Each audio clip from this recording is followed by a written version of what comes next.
Right now in Big Country Politics, the State of the Union was this past week. What the president had to say, plus... I'm Anna Warnicki in Washington. President Trump is acquitted, but one Republican broke ranks and voted with Democrats. I'll have more details coming up.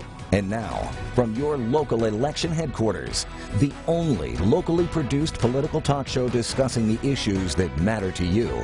This is Big Country Politics on KTAB. Well, thanks for being here for this week's edition of Big Country Politics.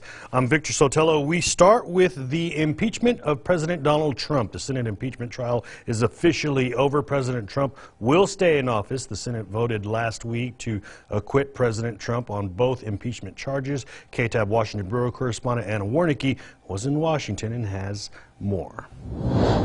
With a final vote, President Trump's impeachment trial is over. Donald John Trump be, and he is hereby, acquitted of the charges in said articles. The Senate voted to clear him of both impeachment charges, abuse of power and obstruction of Congress. Utah Senator Mitt Romney was the only Republican voting to convict the president. What the president did was wrong.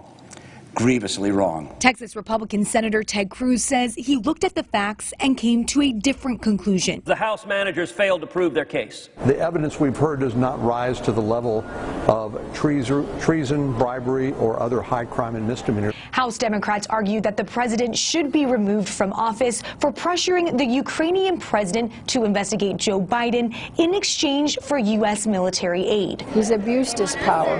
He's betrayed our national interest. Texas Democratic Congresswoman Sylvia Garcia says her team from the House presented overwhelming evidence against the president. But she says the senators already made up their minds. He called a foreign government to try to cheat an election. He got caught, and then he tried to cover it up. That is behavior that's not acceptable. Some House Democrats say they plan to keep investigating President Trump's relationship with Ukraine, despite the president's acquittal. But Republicans say it's time to put this in the past. In Washington, I'm Anna Warnicki. And moving on now to the State of the Union address, President Trump gave a glowing review of his 3 years in office. In the State of the Union address, Weijia Jiang was at the White House and has some of those highlights. The tension between President Trump and House Speaker Nancy Pelosi was on display from the beginning, when the president appeared to snub Pelosi's handshake, and she left out the customary high privilege and distinct honor when introducing Mr. Trump. Members of Congress, the President of the United States. And while President Trump stayed focused on expected policy topics, jobs are booming, incomes are soaring, poverty is plummeting, $2.2 trillion in the United States military. The bloodthirsty killer known as al-Baghdadi is dead. There were several made-for-TV moments throughout the evening, awarding a scholarship for a young high school student. You will soon be heading to the school of your choice. The Presidential Medal of Freedom to conservative radio host Rush Limbaugh. He is here with us tonight, and we couldn't keep him waiting any longer. And setting up a reunion between a deployed service member and his family. That drew a rare bipartisan applause. But throughout the night, Speaker Pelosi visibly expressed her disapproval of several of the president's claims, including this one about health care. We will always protect patients with pre-existing conditions.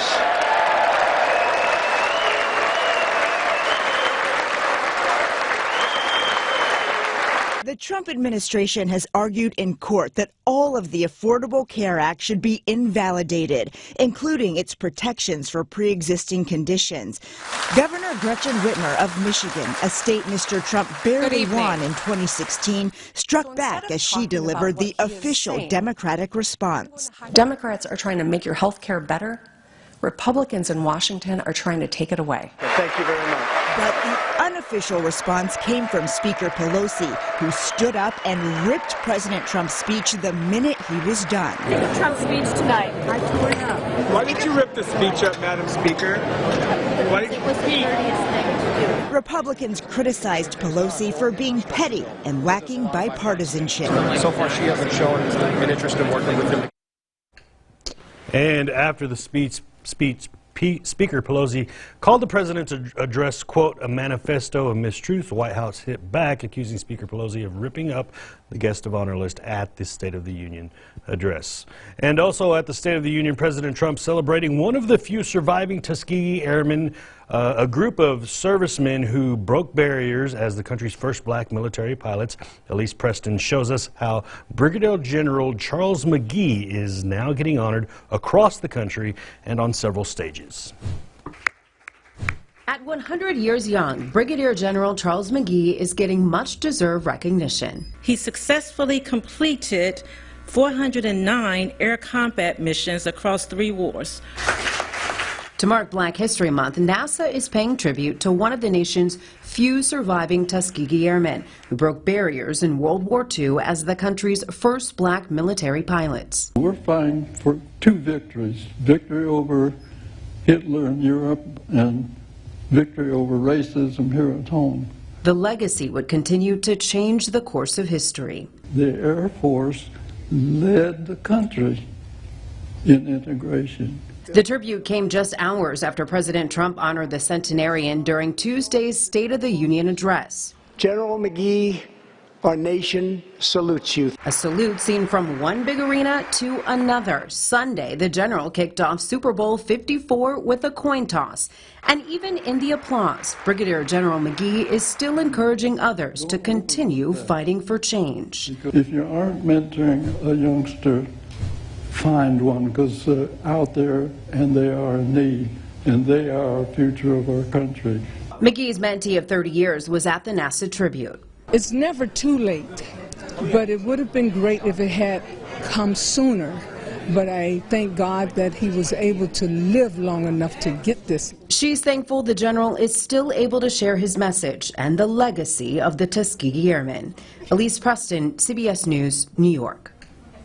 And General McGee has also been honored by other sitting presidents. President George W. Bush awarded McGee with the Congressional Gold Medal of Honor in 2007. And it's no secret that some of our state agencies and the employees who work for them are strapped for cash. Turnover for caseworkers and adult protective services has not been something to be proud of until now. KTAB's Austin Bureau Correspondent Wes Rappaport shows us how agencies used an influx of cash from lawmakers to turn things around. I'm here to ensure that this person is safe. Desiree Womack is one of the newest state employees to investigate abuse, neglect, and exploitation of elderly Texans and other vulnerable adults. 4 months on the job, she's motivated to stay. So far, so good. The Texas Department of Family and Protective Services says caseworker turnover shot down 5% last year compared to the year before, and it's projected to be even lower this year based on the start so far.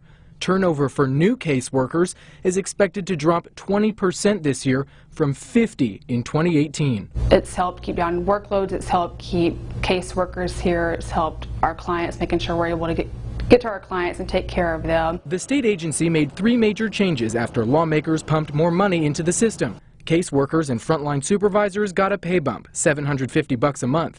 DFPS hired 40 more caseworkers to help lighten the workload. And they've implemented a mentorship program so new employees have more guidance and support. Kayla Grigsby is Womack's mentor. I go visit her usually once a week, sometimes even more, go over workloads with her, make sure she's on the right track. You never know what you're going to walk into.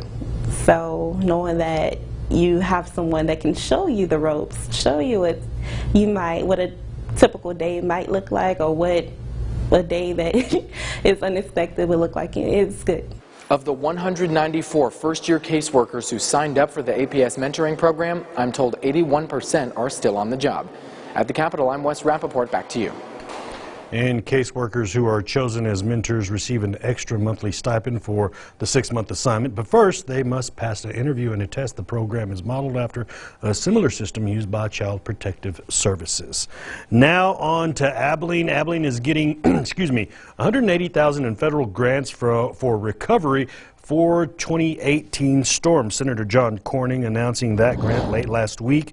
The grant going to the West Central Texas Economic Development District. The money to be used for reconstruction and rebuilding while diversifying the economy to promote a quick recovery and make it more possible to withstand future disasters.